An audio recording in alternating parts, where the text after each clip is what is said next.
All right. Recording is in progress. So let me make sure. Yes. Okay. So this is just a quick recording so that I can let you know what I'm posting for you guys. Hi, everybody. This is Dr. Celeste with Study Time with the Professor. And we're going to be talking about GI drugs this week. So when it comes to GI drugs, there's a few things that you need to know. So obviously, if we're talking about GI, we're talking about things that maybe control stomach acids, things that, and stomach acids can cause stress ulcers, can cause reflux.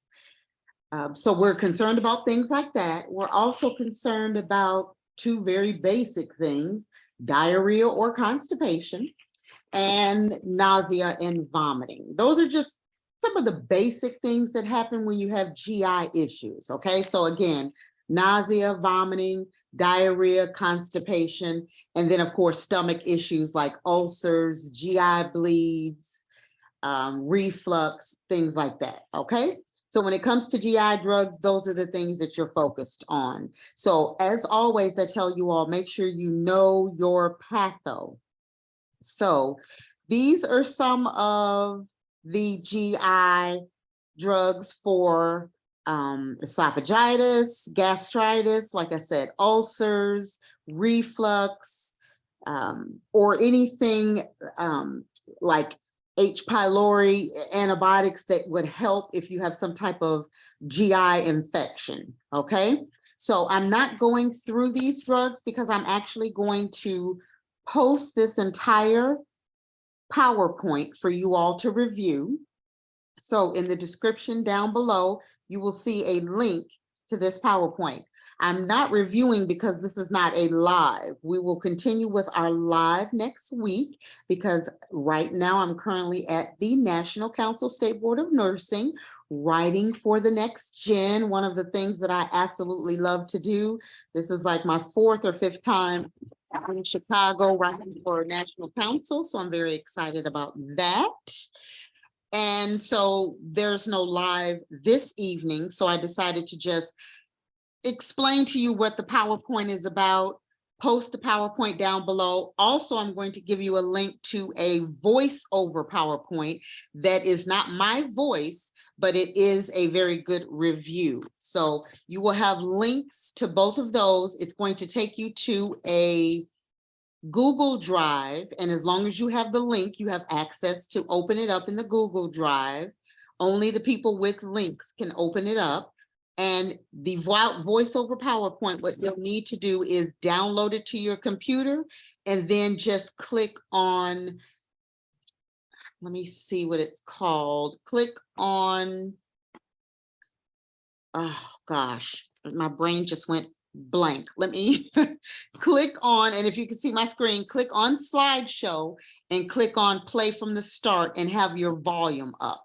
That way you will hear the voice over PowerPoint, okay? So again, the voice over PowerPoint, you have to download it to your computer. Then go to slideshow, click on play from the start, turn your volume up on your computer and you'll be able to hear it. This PowerPoint is not the voiceover PowerPoint, this one right here that I'm showing on the screen. So this PowerPoint, you'll just be able to download this one or open it up in the Google Drive and review it, okay? So just to quickly go through some of the acid controlling drugs.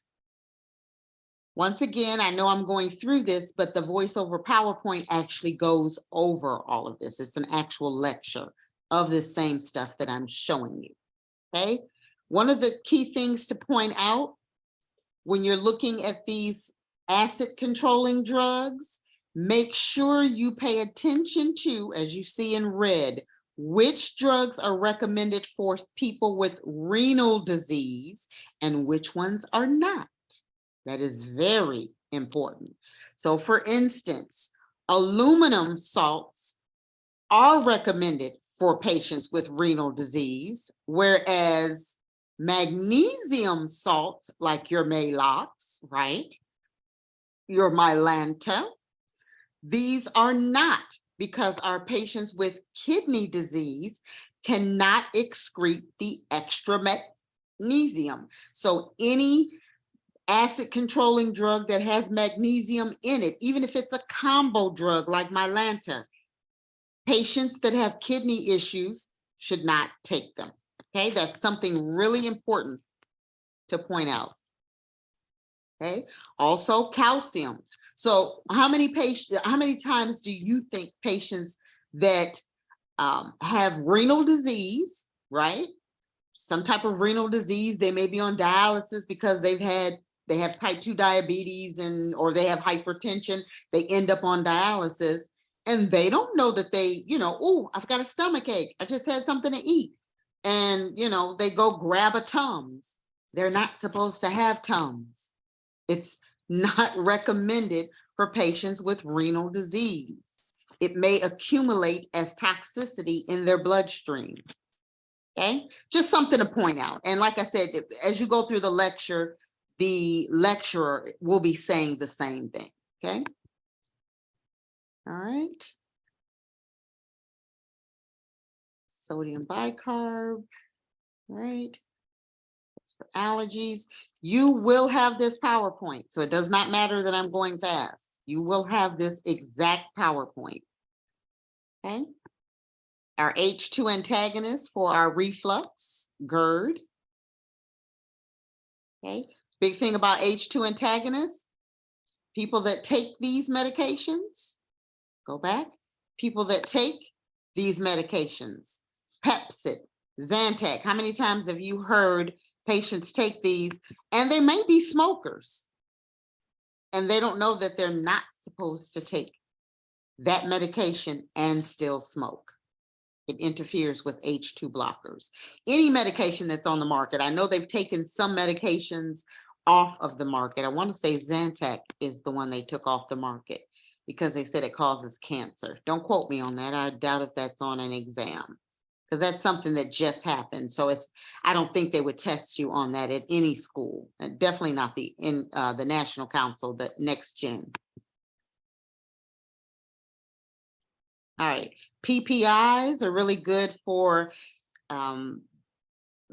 GI bleeds, patients that have GI issues and they're in the hospital. They're also good for, they're very strong, very potent medications, very good for long-term reflux, people that just have reflux and they need something to take every day, not when they have it, but every day, not, PRN. All right, just a couple of more things. Once again, doesn't matter how fast I'm going. You all have these. All right, your next disorders, and don't pay attention to the word chapter 51. It may or may not be that chapter in the book at your school. Okay, so just ignore that. Bowel disorder drugs. Do I have diarrhea? If I have diarrhea, we need to stop it. If we don't stop it, I'm going to dehydrate. If I dehydrate too bad, dead. Okay. The students that know me know what I mean when I say dead. Okay. We don't want to be dehydrated. All right, so those are your antidiarrheals. Right, and then if you have a problem with constipation, anybody at any time can get constipated. You could be constipated a day or two. It could be the way you're eating. It could be that you're dehydrated. You didn't drink enough water. Water actually helps with constipation. So if you can't just take some basic stuff, something over the counter that doesn't, contradict with medication that you're taking at home. If you can't drink water or eat some apples, I always tell people apples are really good for this, or prune juice or something like that. And your constipation is painful and your stomach is bloated and it's going beyond 2-3 days and you can't eat anything because you're vomiting, then there may be a blockage. There may be something serious going on, and that's when you need to seek medical care. But if we're talking about the basic constipation, couple of days, and then, I did use the bathroom, but it was hard to get out, and, that type of constipation, at least you're still going. If you can still go, but it's just not coming out a lot or as much as it normally would, yeah, there may be an issue, but there may not be a blockage.